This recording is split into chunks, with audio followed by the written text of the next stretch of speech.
है इस बारी।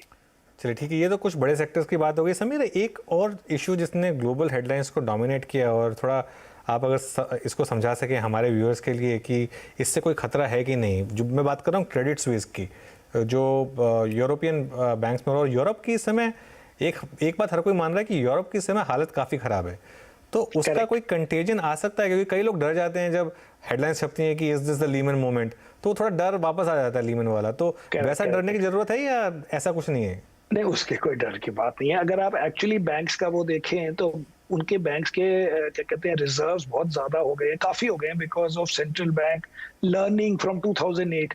सेकेंडली, इन सबके पास बॉन्ड्स होते हैं जिसको आप पहले हिट करोगे बिफोर की इक्विटी हिट हो। तो जैसे क्रेडिट स्विस की मैं कोई रिपोर्ट पढ़ रहा था किसी सेल साइड की, कि उनको करीब 80-90 बिलियन स्विस फ्रैंक का जब लॉस होगा तब जाके कंपनी को फर्क पड़ेगा on a day to day. Second thing is, अब वर्ल्ड को समझ आ गई है, दैट मींस बैंक्स को, सेंट्रल बैंक्स को समझ आ गई है कि अगर आप, जैसे सपोज कभी नहीं होगा मेरे हिसाब से, बट अगर क्रेडिट स्विस या किसी को $10 बिलियन दीजिए वो बच जाएगा। अगर आप स्केल देखें आजकल, मैं तो वैसे भी बच रहा है। मेरा कहने का मतलब है, at worst comes to worst, ये चीजें कैन इजीली बी सेव ताकि कंटेजियन ना हो। अगर आप स्केल देखें तो जर्मनी ने अभी अनाउंस किया, आई थिंक एक हफ्ता पहले, कि क्योंकि वहां पे एनर्जी कॉस्ट बहुत बढ़ गई है तो वो 200 बिलियन यूरोस का सब्सिडी इफेक्टिवली देंगे टू कंज्यूमर्स, ताकि उनका ये जो है गैस और कुकिंग का बिल, मतलब फ्यूल का, एनर्जी का बिल कंट्रोल में रहे।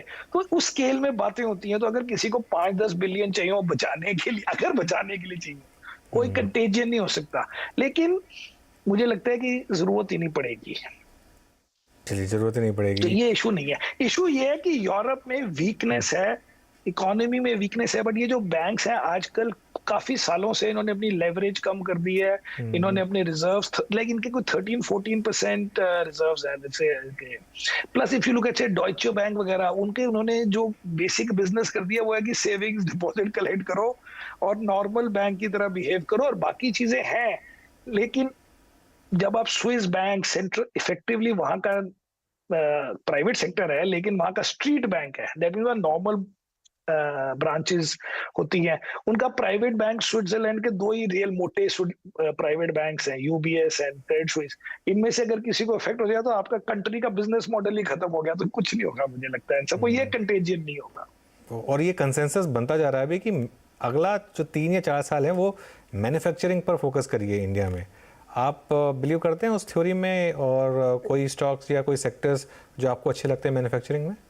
सो मैन्युफैक्चरिंग की इंडिया की स्टोरी आई थिंक है क्लियर, बिकॉज जैसे अभी आपने पढ़ा होगा कि एप्पल ने ऑलरेडी $1 बिलियन के, आई थिंक 2 महीने भी नहीं हुए, कितना 1 महीना हुआ है एप्पल 14 बनाने के लिए, i14 बनाने के लिए, आईफोन 14 $1 बिलियन के एक्सपोर्ट कर दिया है। सो इस समय वर्ल्ड में people are trying to find China +1, because China में अटक गए लोग इन द सेंस की, मतलब कंपनीज, बिकॉज उन्होंने कोविड पॉलिसी में 0 कोविड किया, तो आपका आपने फैक्ट्री बंद कर दी, तो आपकी वहां पे सप्लाई प्रॉब्लम हो गई।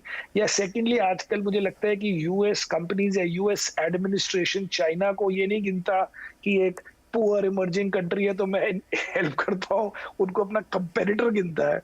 एंड देयरफॉर इंडिया का पोजिशनिंग ये है कि इंडिया की अपनी मार्केट बड़ी है लोकल, तो आप उसके लिए आपने प्रोटेक्शन दी हुई है through make in India and all.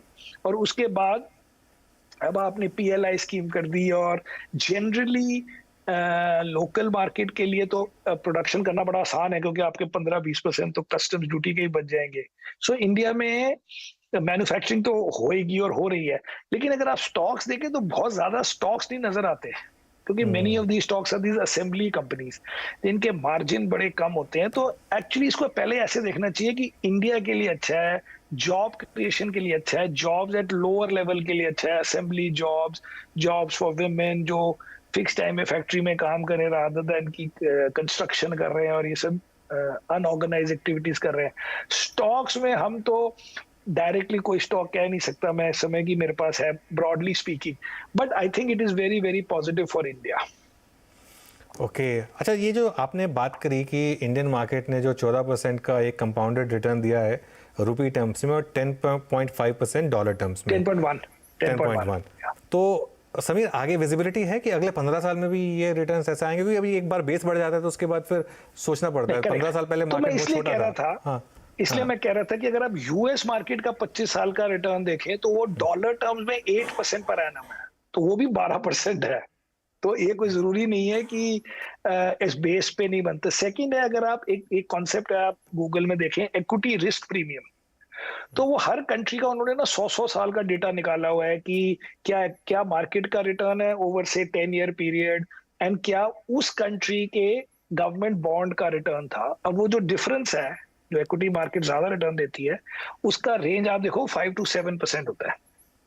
So India में वो 10 ईयर अभी 7 पॉइंट समथिंग है, 7.4 है, जो भी है, उसमें आप 6% ऐड कर दो, वो भी 13-14% बन जाता है। थर्डली, अगर आप जीडीपी ग्रोथ को देखें कि नॉमिनल टर्म्स में क्या जीडीपी ग्रोथ होगी, क्योंकि सब नॉमिनल बातें हो रही हैं, वो भी अगर आप सोचो कि 7-8% जीडीपी ग्रो होगी और 4-5% इन्फ्लेशन है, तो वो भी रुपी टर्म्स में हमारी जीडीपी 13-14% के करीब बढ़ती है। तो ये बड़े आसानी से हो सकता है। The only problem in this business is कि वो इवनली कुछ नहीं होता। ये नहीं है कि हर साल आपको 14% मिलेंगे, एक साल आपको -20 मिलेंगे, अगले दिन +30 मिलेंगे, घूम फिर के इस रेंज में आप पहुंच जाओगे। ओके, तो समीर,